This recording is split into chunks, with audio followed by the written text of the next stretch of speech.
ये अब हम लोग देखते हैं, ठीक है ना, एक नया chapter carbon and its compound से इंपॉर्टेंट ऑब्जेक्टिव क्वेश्चन।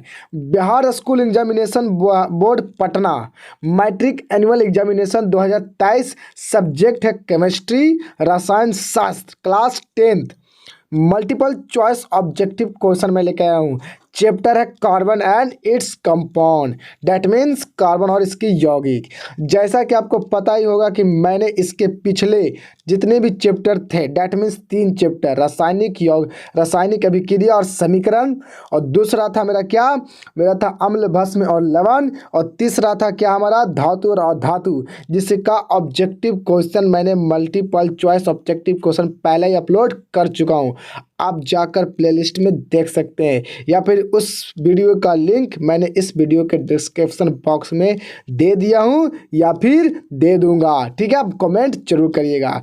ठीक है, तो अगर आप उस वीडियो को देखकर आए हैं तो इस वीडियो को भी एंजॉय करिए। बहुत ही इंपॉर्टेंट ऑब्जेक्टिव क्वेश्चन लाया हूँ आपके लिए। तो चलिए वीडियो को करते हैं स्टार्ट। उससे पहले अगर आप मेरे यूट्यूब चैनल पर नए आए तो वीडियो को जरूर करना सब्सक्राइब, शेयर एंड लाइक जरूर करना, और कमेंट्स भी करना, ताकि मुझे भी पता चल सके कि आप मेरा भी वीडियो कोई देख रहा है। अगर मेरे वीडियो आपको अच्छा लगती हो तो शेयर जरूर करना, ठीक है, और कमेंट्स भी करना, ठीक है, कि सर अच्छा लगा, फ़ायदा हुआ, अच्छे ऑब्जेक्टिव थे, क्योंकि मैं ऑब्जेक्टिव सिर्फ आपके लिए लाया हूँ। तो चलो करते हैं वीडियो को स्टार्ट बिना टाइम गवाए हुए। चलिए देखिए, इसमें पहला ऑब्जेक्टिव क्वेश्चन क्या कहता है।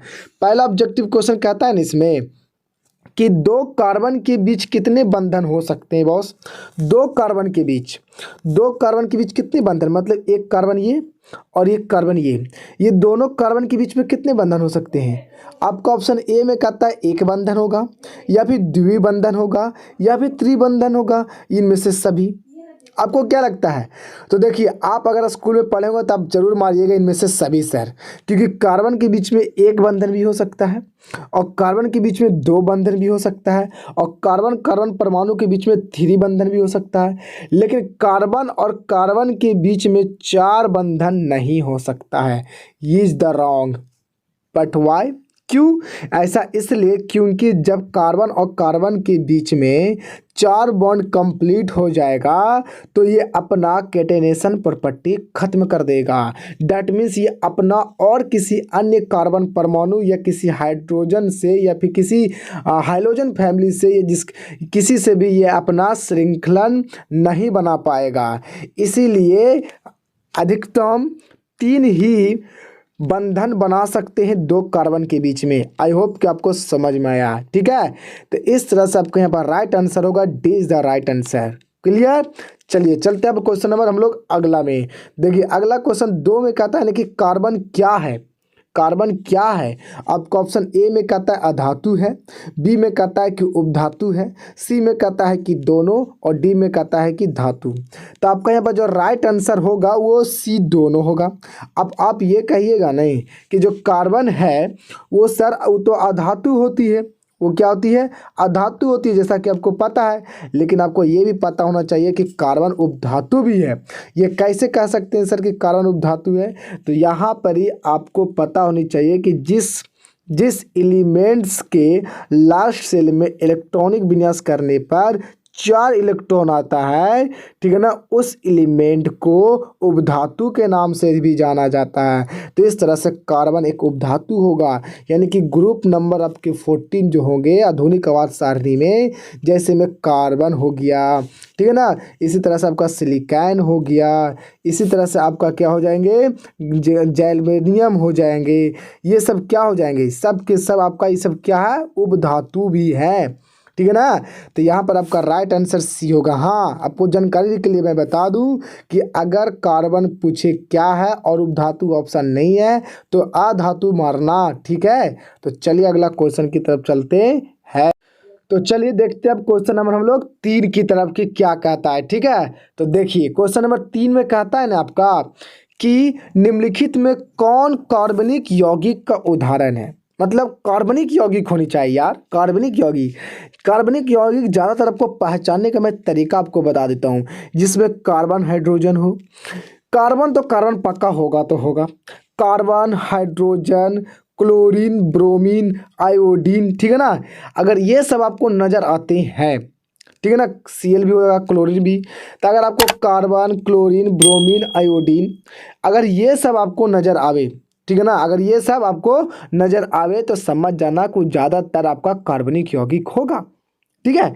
तो जैसे में आपका ऑप्शन यहाँ पर क्या है, कहता है पहले NaCl, कार्बनिक यौगिक क्या NaCl होगा, या फिर बोल रहा है KCl, या फिर बोल रहा है MgOH का हॉल्ट ट्वाइस, और डी में बोला HCOOH का डबल O और H। तो बता सकते हैं आप यहाँ पर आपका कार्बनिक यौगिक कौन सा होगा।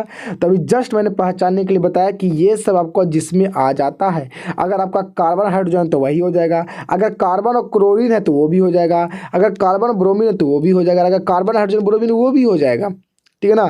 तो यहाँ पर आपका जो राइट आंसर होगा वो आपका यहाँ पर राइट आंसर होगा D is the right answer, यानी कि यहाँ पर कार्बनिक यौगिक कौन सा होगा, यहाँ पर डी होगा। ऐसे भी आप समझ सकते हैं कि जो यौगिक में सहसंयोजक बंधन से बना होगा, ठीक है ना, इलेक्ट्रॉन को शेयर करने से बना होगा, वो अक्सर कार्बनिक यौगिक होते हैं ज़्यादातर, ठीक है ना। लेकिन यहाँ पर NaCl और KCl की बात करी जाती तो आयनिक यौगिक है यार, तो आयनिक यौगिक कभी भी कार्बनिक यौगिक नहीं होती, अकार्बनिक यौगिक होते हैं वो, ठीक है।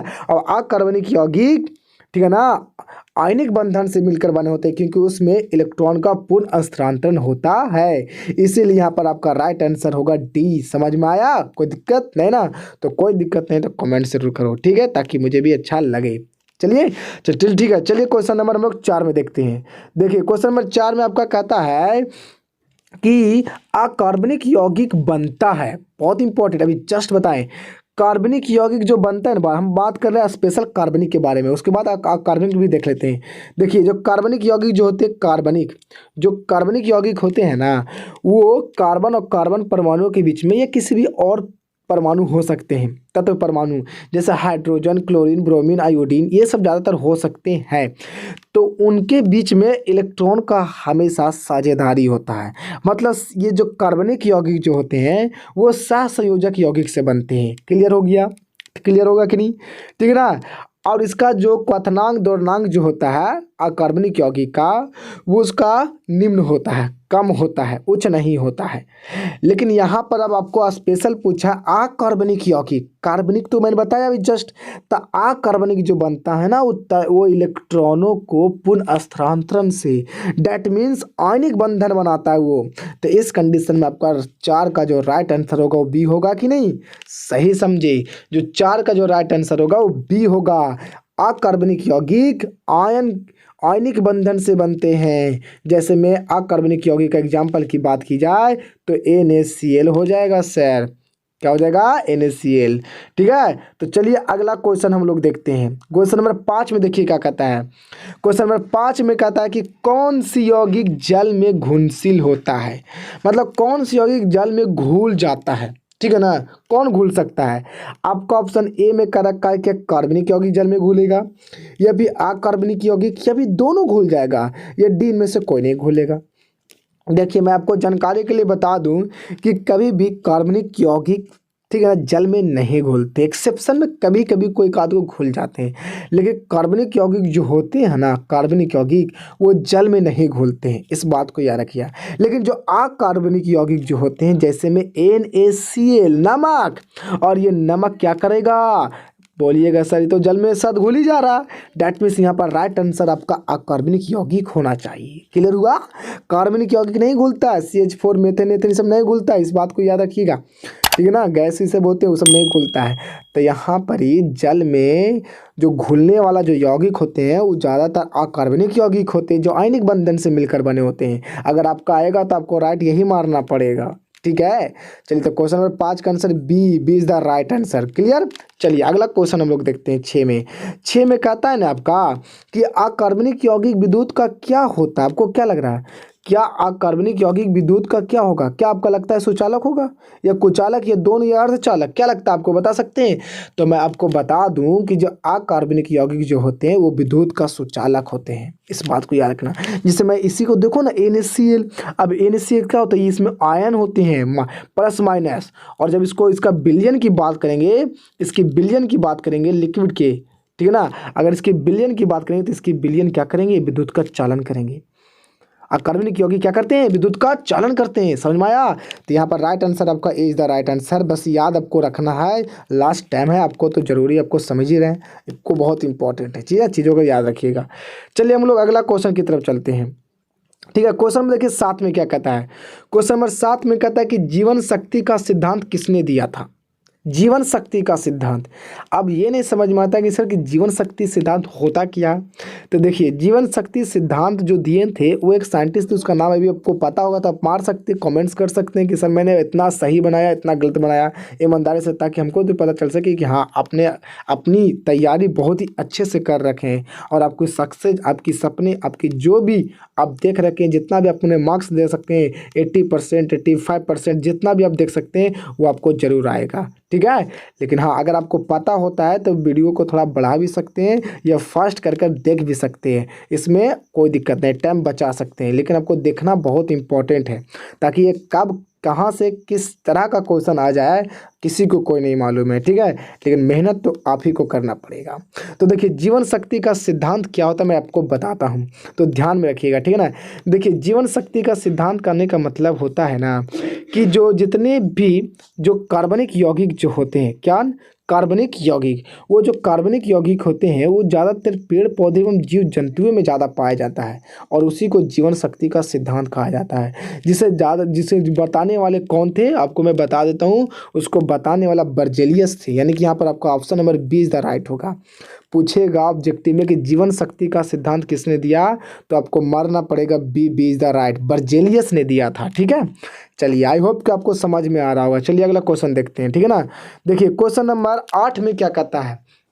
क्वेश्चन नंबर 8 में कह रहा है कि यूरिया का संश्लेषण सबसे पहले किस वैज्ञानिक ने किया था। बहुत ही इंपॉर्टेंट क्वेश्चन, इसको वीवीआई आप लगा लीजिए, वीवीआई बहुत ही इंपॉर्टेंट क्वेश्चन, ये वीवीआई लगा लीजिए। ठीक है ना, ये बहुत ही इंपॉर्टेंट क्वेश्चन है। यूरिया का संश्लेषण सबसे पहले किस वैज्ञानिक ने किया था, यानी कि NH2CO यूरिया का फार्मूला होता है। ठीक है ना, इसको याद रखना। तो यूरिया का संश्लेषण सबसे पहले किस वैज्ञानिक ने किया था, यूरिया को बनाने वाला वैज्ञानिक का नाम क्या है। ऑप्शन ए में है बर्जेलियस, वोलर्स, रदरफोर्ड, डाल्टन। तो यहाँ आपका जो राइट आंसर होगा वो B is the right answer. Wohler नामक साइंटिस्ट ने ही यूरिया का सबसे पहले निर्माण किया था।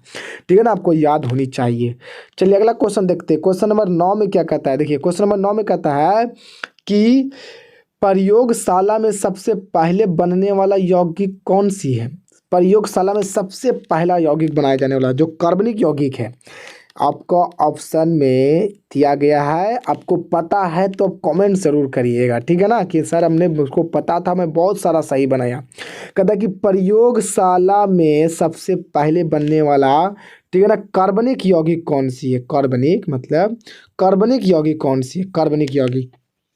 आपका ऑप्शन है मेथेन, बी में यूरिया, सी में एसिटिक अम्ल या फिर सी में HCl। क्या लगता है आपको, ठीक है, कौन आपका राइट आंसर होगा। तो मैं आपको जानकारी के लिए बता दूं, जो आपका यहाँ जो राइट आंसर होगा वो आपका होगा यूरिया। यूरिया सबसे पहले, ठीक है ना, वोलर नामक साइंटिस्ट के द्वारा प्रयोगशाला में सबसे पहला यौगिक बना था। इस बात को याद रखिएगा, ये बहुत इंपॉर्टेंट ऑब्जेक्टिव क्वेश्चन है। ठीक है, ये सबको VVI लगा के रखिए आप, बहुत इंपॉर्टेंट है ये। ठीक है, तो चलिए अगला क्वेश्चन देखते हैं। क्वेश्चन नंबर 10 में क्या कहता है। देखिए क्वेश्चन नंबर 10 में कह रहा है आपका कि निम्नलिखित में कौन कार्बन का प्रूफ नहीं है। कार्बन का प्रूफ नहीं है बोल रहा। आपको अप्रूव का मतलब समझ में आता है, अप्रूव का मतलब तो जैसे हम कार्बन का प्रूफ पूछे तो कार्बन का प्रूफ का मतलब होता है ना जो कार्बन परमाणु से ही मिलकर बना हो। ठीक है ना, एक वैसी पदार्थ, एक वैसी सब्सटेंस जो कार्बन परमाणु से ही मिलकर बना हो, उसे उस पदार्थ का या उस तत्व का उसे क्या कहते हैं, अप्रूफ कहते हैं। तो यहाँ पर एक कार्बन का प्रूफ कौन नहीं है पूछ रहा है, नहीं, इसको सेंस में रखिएगा। आपको नहीं बोला है, ये नहीं कि है और मार दीजिएगा है वाला सभी नहीं पूछा है। तो नहीं आपका कौन सा होगा, आपका पहले ऑप्शन देख लीजिए, हीरा, ग्रेफाइट, फ्लोरीन, सोना। तो यहाँ पर आपका राइट आंसर आपको जरूर आप सही मारिएगा, सोना। सोना कहीं अप्रूफ थोड़ी ना है यार, ये धातु भी तो नहीं है, ये तो धातु है, मेटल है ये। और दूसरी बात ये जब मेटल भी तो है उसके साथ साथ ये क्या है, एलिमेंट भी है, पदार्थ भी है। तो यहाँ पर आपका राइट आंसर हो जाएगा D. D is the right answer. ये आपका कार्बन का प्रूफ नहीं है। बाकी हीरा, ग्रेफाइट, फ्लोरीन ये सब कार्बन का प्रूफ है। फ्लोरीन में क्या होता है C16। इसका मतलब समझ में आता है, कार्बन के 60 परमाणु इसमें मौजूद होते हैं। चलिए अगला क्वेश्चन देखते हैं। क्वेश्चन नंबर 11 में क्या कहता है। क्वेश्चन नंबर 11 में कह रहा है ना आपका कि हीरे में प्रत्येक कार्बन परमाणु कितने अन्य कार्बन परमाणु से जुड़े होते हैं। हीरे में प्रत्येक कार्बन परमाणु, हीरे में जो हीरा का जो स्ट्रक्चर होता है ना हीरा का, उस हीरे के अंदर जो कार्बन जो होते हैं उसके कार्बन का प्रत्येक जो कार्बन कितने अगल बगल कार्बन से जुड़े होते हैं। तो यहाँ पर आपका राइट आंसर कौन सा होगा, सी द राइट आंसर होगा 4 से। मतलब जितने भी कार्बन होते हैं, जिसमें भी कार्बन, ये 4 गो से कार्बन से जुड़ा होगा, फिर ये भी 4 गो से जुड़ा होगा। समझ रहे हैं, इस तरह से सब 4 गो से जुड़े होते हैं। ये भी 4 गो से जुड़े होंगे, इस तरह से ये भी 4 गो से जुड़ा होगा, सब 4 गो से जुड़ा होगा। ये कार्बन का आपका स्ट्रक्चर हो गया कि कार्बन, हीरा में कार्बन का प्रत्येक कार्बन परमाणु अन्य 4 कार्बन परमाणु से जुड़े होते हैं। और ग्रेफाइट में 3 होते हैं। ग्रेफाइट में 3 जोड़े होते हैं। ग्रेफाइट में, बार बार बोल रहा हूँ, ग्रेफाइट में प्रत्येक कार्बन परमाणु, ठीक है ना, 3 कार्बन परमाणु से जुड़े होते हैं। और एक जो होते हैं ना वो फ्री इलेक्ट्रॉन्स के रूप में परमाणु मूव्स करते हैं, जिसकी वजह से ग्रेफाइट क्या करता है, विद्युत का सुचालक करता है। इसके पीछे का रीजन यही है। बहुत से लोग कहते हैं कि ग्रेफाइट जो होते हैं विद्युत का सुचालक करते हैं, जो एक्सेप्शन में है। एक्सेप्शन नहीं, क्योंकि कार्बन का स्ट्रक्चर जो होती है ना उसमें प्रत्येक कार्बन परमाणु 3 कार्बन परमाणु से जुड़ा होता है। लेकिन एक जो परमाणु होता है उसमें क्या होता है, इलेक्ट्रॉन जो होती है ना वो अकेला बच जाता है, जो आइटम्स में, जो परमाणु में मूव्स करते रहता है, और वो फ्री इलेक्ट्रॉन्स के रूप में काम करता है, वर्क्स करता है, जिसकी वजह से वह इलेक्ट्रिसिटी का कंडक्ट करता है। इसलिए याद रखना, हीरा में प्रत्येक कार्बन परमाणु 4 कार्बन परमाणु से जुड़ा होता है, जबकि ग्रेफाइट में प्रत्येक कार्बन परमाणु 3 कार्बन परमाणु से जुड़ा होता है। समझ में आया? ठीक है, चलिए अगला क्वेश्चन हम लोग देख लेते हैं। ठीक, देखिए क्वेश्चन नंबर 15 में क्या कहता है। क्वेश्चन नंबर 15 में आपका कह रहा है ना यहाँ पर ही कि एल्केन किस हाइड्रोकार्बन के अंतर्गत आता है। बड़ा इंपॉर्टेंट है। एल्केन आपका जो होता है ना कार्बन कार्बन परमाणु के बीच में सिंगल बॉन्ड वाला, उसे एल्केन कहते हैं। और एल्केन जो आता है किस में आता है, जस्ट ऊपर हम बताएं क्वेश्चन नंबर 14 में संतृप्त हाइड्रोकार्बन में आता है। यानी कि आपका जो राइट आंसर होगा A is the right answer. Alkane संतृप्त हाइड्रोकार्बन में आता है बॉस। याद रखना, आपको जानकारी के लिए मैं ये भी बता देता हूँ आपको, ताकि दिक्कत नहीं हो। ठीक है ना, कि जो एल्केन जो होते हैं वो संतृप्त में आते हैं, और असंतृप्त में 2 तरह के आते हैं। कितनी तरह का, 2। एक आता आपका एल्किन, ठीक है ना, कार्बन कार्बन बीच में डबल बॉन्ड वाला। एक आता आपका एल्काइन, यानी कि कार्बन कार्बन के 3 बॉन्ड वाला। ये असंतृप्त में आते हैं, एल्किन और एल्काइन। और असंतृप्त में ये दोनों आते हैं, और संतृप्त में आपका एल्केन आते हैं। क्लियर हुआ कि नहीं? याद रख लीजिएगा, बहुत इंपॉर्टेंट है। चलिए क्वेश्चन नंबर 16 के देखिए। ब्यूटेन, ब्यूटेन का रासायनिक सूत्र क्या होगा। ब्यूटेन, एल्केन पर बना ब्यूटेन। ब्यूटेन मतलब एल्केन यानी कि CnH2n+2 पर बना, यानी कि दुगना से 2 ज़्यादा। तो ब्यूटेन में कितना होता है, C4, तो 7। तो इसको दुगना से 2 ज़्यादा कर देंगे तो हाइड्रोजन, तो 4 दूनी 8 और 2 10, ये ब्यूटेन का बन गया। तो आपका राइट आंसर कौन सा होगा, D is the right answer. Clear हुआ कि नहीं? चलो ठीक है भाई। चलो अगला क्वेश्चन 16 में देख लो, सॉरी 17 में। 17 में कहता है ना कि बड़ा इंपॉर्टेंट है। वाह वाह वाह, क्या क्वेश्चन दिया है यहाँ पर, देखो। कहता है क्वेश्चन में कि CH2 5 और उसके बाद क्या, CH2, फिर C3H7 है। क्वेश्चन में जान है बॉस, का आईपेक नाम क्या होगा। C2H5, CH2 और C3H7 का आईपेक नाम क्या होगा। क्लियर हुआ? तो पहले आईपेक नाम को पता करने के लिए आपको पता होनी चाहिए कि इसमें कार्बन कैगो है। तो काउंटिंग करो, 2 कार्बन, एक कितना हुआ, 3 कार्बन, और 3 और 3 6 कार्बन। डैट मीन्स कहने का मतलब है कि यहाँ पर 6 कार्बन अवेलेबल है। तो 6 कार्बन है, तो 6 कार्बन को हम लोग क्या कहते हैं, हेक्स कहते हैं। याद रखना। क्लियर? अब हमको ये चेक करना है कि ये किस समूह पर है, एल्केन पर है कि एल्किन पर है कि एल्काइन पर है। तो मैं आपको बता देता हूँ कि इसमें सब सिंगल बॉन्ड वाला है। ऐसा इसलिए क्योंकि यहाँ पर कार्बन कैगो है। आप दिमाग लगाइए बॉस, बड़ा दिमाग लगाने वाली चीज़ है। आप यहाँ पे बता सकते हैं कि कार्बन कैगो आपको नज़र आ रहा है, देखिए तो जी। तो आपको कार्बन कैगो नज़र आ रहा है, बताइए तो। 2 1 3 और 3 3 6 नहीं है, तो कार्बन जो हाइड्रोजन कैगो नज़र आ रहा है। तो 7 दूनी 14 हुआ कि नहीं, यानी कि 7 इधर हाइड्रोजन, 2 इधर, तो 9 और 9 5 कितना, 14 हुआ। यानी कि इस तरह से दुगना से दो ज़्यादा है कि नहीं। तो दो 6 दूनी 12 2 14 होता है ना यार। तो दुगना से दो ज़्यादा है, तो दुगना से दो ज़्यादा किस में होता है, CnH2n+2 वाला में, यानी कहने का मतलब एल्केन वाला में होता है। तो ब्यूटेन यदि हेक्स को एल्केन पर जोड़ोगे तो हेक्सेन, यानी कि आपका option number C is the right answer, n hexane होगा। हेन का मतलब होता है नॉर्मल, साधारण हेक्सेन है, कोई बड़ा बड़ा श्रृंखला वाला हेक्सेन नहीं है, इसे नॉर्मल हेक्सेन भी कहा जाता है, ठीक है ना। तो आपका right answer C is the right answer होगा। क्लियर हुआ 17 का, ठीक है ना। तो चलो ठीक है, आगे चलते हैं। क्वेश्चन नंबर 18 में देखो क्या कहता है। कहता है कि असंतृप्त हाइड्रोकार्बन में कार्बन और कार्बन परमाणु के बीच में कितने बंध होते हैं। तो भाई असंतृप्त में तो दो तरह का समूह आता है, डबल बॉन्ड वाला जिसे एल्किल समूह कहते हैं, एल्किन समूह, और कार्बन कार्बन के बीच में 3 बंधन भी होते हैं जिसे एल्काइल समूह कहते हैं। तो हमसे पूछा है कि असंतृप्त हाइड्रोकार्बन में कार्बन कार्बन परमाणु के बीच में कितने बंधन होंगे। तो ऑफकोर्स दोनों होंगे, 2 और 3, यानी कि option number C is the right answer. समझ में आ रहा है ना, तो कमेंट जरूर करो, ठीक है। तो चलो तो आगे चलते हैं। क्वेश्चन नंबर 19 का क्या कहता है। 19 का कहता है क्वेश्चन नंबर कि एल्काइन समूह किस हाइड्रोकार्बन के अंतर्गत आता है। देखो बस सब घूर फिर के वही क्वेश्चन हम दिए हैं जो किसी तरह से भी पूछ सकता है। तो एल्काइन नहीं बतावेंगे, इसको कमेंट्स करके बताओ, इसका आंसर कमेंट्स करके बताओ हमको कि इसका राइट आंसर क्या होगा। तुम लोग कमेंट्स करके बताओ। क्वेश्चन नंबर 19 हम कमेंट्स बॉक्स में 19 का आंसर देखना चाहते हैं, ठीक है। हम 19 को नहीं बताएंगे। एल्काइन समूह किस हाइड्रोकार्बन के अंतर्गत आता है, और ये भी आपको बताना है कि इसमें कार्बन कार्बन परमाणु के बीच में कितने बॉन्ड होते हैं। कमेंट्स करके जल्दी बताओ। क्वेश्चन नंबर 19, ठीक है। चलो ठीक है, आगे चलते हैं। क्वेश्चन नंबर 20 में देखो क्या कहता है। क्वेश्चन नंबर 20 में कहता है कि एल्काइन समूह में कार्बन कार्बन परमाणु के बीच में कितने बंधन होते हैं। ये भी मैं नहीं बताऊंगा, नहीं बताऊंगा, यही लिखूंगा, नहीं बताऊंगा, बताऊंगा। जाओ अब तुम ही समझो, मैं बहुत बार पढ़ाया हूँ इसको, बहुत बार अभी जस्ट बता रहा हूँ। एल्काइन समूह में कार्बन कार्बन के बीच में कितने बंधन, कार्बन 2 करेंगे दोनों कितने बंधन होंगे बताना है। ऑप्शन है में 2 3 4 1, बहुत इंपॉर्टेंट है, मैं नहीं बताऊंगा, आपको कमेंट करके ही बताना है। 19 और 20, 19 क्वेश्चन नंबर और एक 20 क्वेश्चन नंबर का आंसर, सॉरी हमको आपको बताना पड़ेगा, ठीक है ना। चलिए आगे चलते हैं।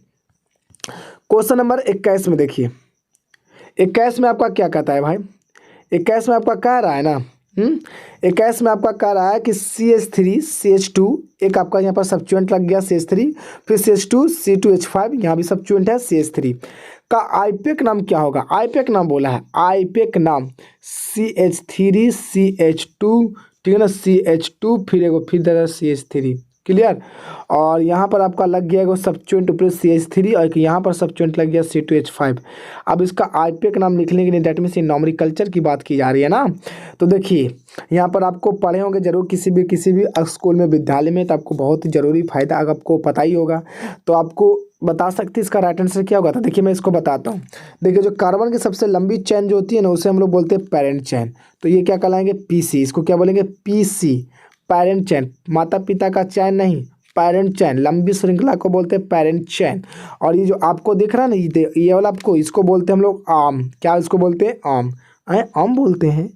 मेरे सर जी तो सब्स्टिट्यूएंट सिखाए, अरे बॉस इसको सब्स्टिट्यूएंट ही कहते हैं, मतलब इसको हम पढ़ाते समय इसको आम बोलते हैं, ठीक है ना। आम, और आम 2 तरह का होता है, एक पका हुआ एक कच्चा हुआ। तो आप चलिएगा किधर से, आम 2 परसेंट, आप चलने का आपका 2 रास्ता है, एक यहाँ पर है एक यहाँ पर रास्ता है, और चला उधर से ही जाता है जिधर से आम नजदीक है। तो गिनो 1 2 आम, क्लियर। मतलब यहाँ पर दूसरा स्थान, एक दूसरा स्थान पर आम मिला, और यहाँ से एक दूसरा, ये भी दूसरा स्थान पर आम मिला। लेकिन ये आम को बोलते पका हुआ, इस आम को बोलते कच्चा। पका हुआ डेट मीन्स कहने का मतलब ये इथाइल है और वो मिथाइल है। तो अल्फ़ाबेटिकली में जो पहले आता है ना उधर को दिखा जाता है। तो पहले एम आता है कि पहले ई आता है, पहले ये हमको बताओ सब्स्टिट्यूएंट को लिखते समय।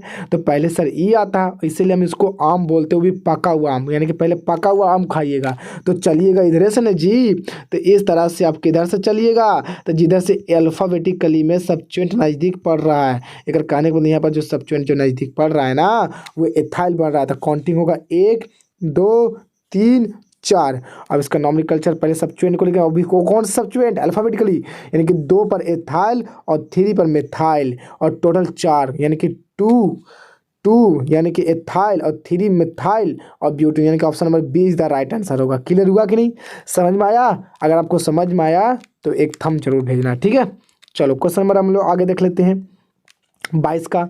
देखिए क्वेश्चन नंबर 22 में कहता है ना आपका कि C2H5 में कितने अबैंध हैं। C2H5 क्या है भाई?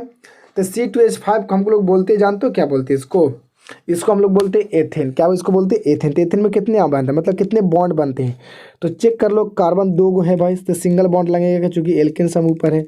तो बताइए कितने बॉन्ड नजर आ रहा है? 1 2 3 4 5 6 7 बॉन्ड नजर आ रहा है। तो इस तरह से आपका right answer D is the right answer. समझ में आया कितने बंधन होते हैं जे? इसी प्रकार से और कोई भी पूछ सकता है। तो एथेन में कितने बंधन? 7 होते हैं टोटल। मैंने अभी काउंटिंग करके बता दिया। चलिए 23 का देखिए, 23 का क्या कहता है? 23 का कहता है कि निम्नलिखित में एल्कोहल क्रिया समूह का सूत्र होता है। Alcohol boss, single bond OH को एल्कोहल बोलते हैं। यहाँ पे राइट आंसर ए आपका राइट आंसर होगा। तो सर सवाल ये बनता है कि सर सिंगल बॉन्ड HO को क्या बोलते हैं? एल्डिहाइड बोलते हैं। और सिंगल बॉन्ड COOH को इसको बोलते हैं कार्बोक्सिलिक एसिड यानी कार्बोक्सिलिक अम्ल। और इसको single bond CO single bond को क्या बोलते हैं पास? तो इसको बोलते हैं कीटोन। आई होप कि आपको फंक्शनल ग्रुप आपको याद होगा, तभी आप बता सकते हैं। लेकिन यहाँ पर आपका पूछा एल्कोहल क्रियाशील समूह का क्या होता है? तो सिंगल बॉन्ड OH। क्लियर हुआ कि नहीं? क्लियर हुआ कि नहीं? ठीक है, तो चलो हम लोग क्वेश्चन नंबर 24 में देखते हैं। 24 में क्या कहता है? तो 24 में कहता है कि CH3Cl का आईपीए का नाम क्या होगा? तो इसका आईपीए का नाम लिखने के लिए सबसे पहले लिखा जाता है हेलो पर लिखा जाता है। तो ये जो हेलो दिखा है ना, ये वाला पहले लिखा जाता है। तो यहाँ पर Cl को बोलते क्लोरो और एक कार्बन को बोलेंगे मेथेन के रूप में। तो मेथेन, तो chloromethane is the right answer. Option number A is the right answer. ठीक है, चलिए क्वेश्चन नंबर 25 में देख लीजिए।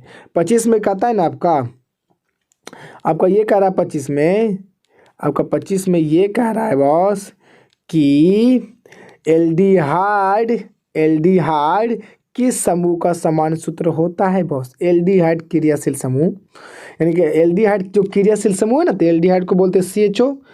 तो इसके लिए पूरा लिखने के लिए यहाँ पर लिखना पड़ता है एल्किल समूह, यानी कि जो आर है ना, ये आर जुड़ता है। आर की जो फार्मूला होता है ना, CnH2n+1 होता है। तो यहाँ पर रखिएगा, तो CnH2n+1 CHO होगा कि नहीं? यहाँ पर आपका राइट आंसर कौन सा होनी चाहिए? B is the right answer, यानी कि एल्डिहाइड क्रियाशील समूह का समान सूत्र यही होता है। और आपको जानकारी के लिए मैं बता देता हूँ थोड़ा देरी के लिए, तो थोड़ा सा देख लो, इसको पूछ भी सकता है कोई भी बॉस। ठीक है ना, देखो ये जो है ना, ये CnH2n+1 OH ये आपका एल्कोहल का है समान सूत्र, और ये आपका एल्डिहाइड का है जो हमको क्वेश्चन पूछा है। ठीक है, और आपका जो निचला देख रहे हैं वो कीटोन का, और ये देख रहे हैं आप जो वो कार्बोक्सिलिक अम्ल का है। इस तरह से आपका टोटल मैंने जितना भी हो सका इसमें चारों का मैंने क्या बताया क्रियाशील समूह में बता दिया इस तरह से। ठीक है ना, अच्छा चलो हम लोग अब आगे देखते हैं क्वेश्चन नंबर में क्या कहता है। ठीक है, तो क्वेश्चन नंबर हम लोग देखते हैं 26 में क्या कहता है। चलो देखो क्वेश्चन नंबर अगला 25 में क्या कहता है। 25 में कह रहा है ना, 25 तो देख ली, सॉरी आपको देखिए क्वेश्चन नंबर 26 में क्या कहता है। 26 में आपका कह रहा है कि फॉर्मल्डिहाइड का रासायनिक सूत्र क्या होता है? फॉर्मल्डिहाइड। तो फॉर्मल्डिहाइड का आपका क्या होगा फॉर्मूला? तो आपका पहला ऑप्शन है CHO, CH3CHO, और आपका ऑप्शन HCHO, और इसमें डी में इनमें कोई नहीं। देखिए आपको मैं जानकारी के लिए आपको बता दूं, जो पहला जो आपका ऑप्शन देख रहे हैं ना, ये तो आपको एल्डिहाइड का ही समान सूत्र हो जा रहा है बॉस। तो फॉर्मल्डिहाइड कहाँ से हो जाएगा? फॉर्मल्डिहाइड का होता है मेथेनॉल। एल्डिहाइड का सफिक्स क्या होता है? अल। ठीक है ना, तो मेथेनॉल हो जाएगा। तो मेथेनॉल का होता है साधारण नाम क्या? फॉर्मल्डिहाइड। तो आपका यहाँ पर राइट आंसर होना चाहिए सी इज द राइट आंसर। ये फॉर्मल्डिहाइड है, जबकि जो बी जो दिख रहा है ना, ये वो बी आपका क्या है? एसिटाल्डिहाइड है। लेकिन हमसे पूछा था फॉर्मल्डिहाइड का रासायनिक सूत्र, तो सी इज द राइट आंसर होगा। गुड, चलिए ठीक है। अच्छा चलो आगे चलते हैं क्वेश्चन नंबर 27। देखिए क्वेश्चन नंबर 27 में कहता है कि एसिटिक अम्ल का रासायनिक सूत्र क्या होता है? एसिटिक अम्ल को हम लोग बोलते हैं एथोनोइक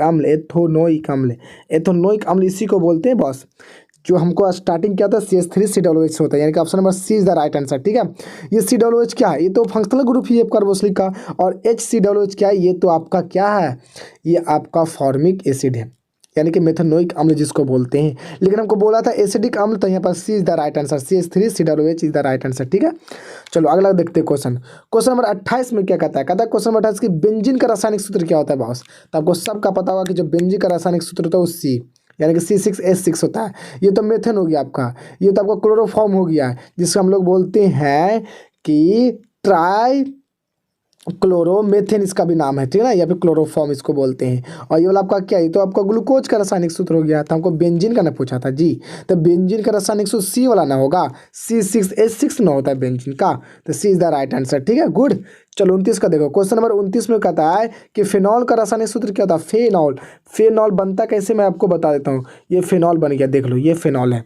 फिनॉल क्या बनता है, जब बेंजीन में हम लोग OH फंक्शनल ग्रुप लगाते हैं तो, और इस कंडीशन में यहाँ तक आपका बनता है कि C6 होता है लेकिन H5 ही होगा। ऐसा क्यों, इसकी ये एक हाइड्रोजन की जगह OH आ गया, तो यहाँ OH लगा दूँ, तो इस कंडीशन में C6H5OH का आपको कहाँ नजर आ रहा है, तो आपको नजर आ रहा होगा किसमें, सी में। तो सी इज आपका राइट आंसर। फिनॉल का रासायनिक सूत्र हो गया C6H5OH हो राइट आंसर। ठीक है, चलिए क्वेश्चन नंबर हम लोग अब देख लेते हैं हम लोग कितना के 30 के। देखिए क्वेश्चन नंबर 30 में कहता है कि ब्यूटेन का कितना संयुक्ता होता है, ब्यूटेन का कितना संयुक्ता होता है। तो ब्यूटेन बनता है कैसे भाई, तो CH3 CH2 CH2 CH3, ये आपका पहला ब्यूटेन। तो ब्यूटेन को उसको बोलते हैं एन ब्यूटेन, तो पहला ये आपका संयुक्ता हो गया, क्लियर। और दूसरा इसका क्रियाशील बताइए, इसका क्या इसका श्रृंखला बदल दो। ये जो CH3 देख रहे हैं ना, ये यहाँ पर लगा दिए CH3, तो देखिए 1 2 3 हो गया कि नहीं, यानी कि 2 पर आपका सब्स्टिट्यूएंट है, तो 2 मेथिल प्रोपेन हो जाएगा, या फिर इसी को हम लोग बोलते हैं आइसोब्यूटेन।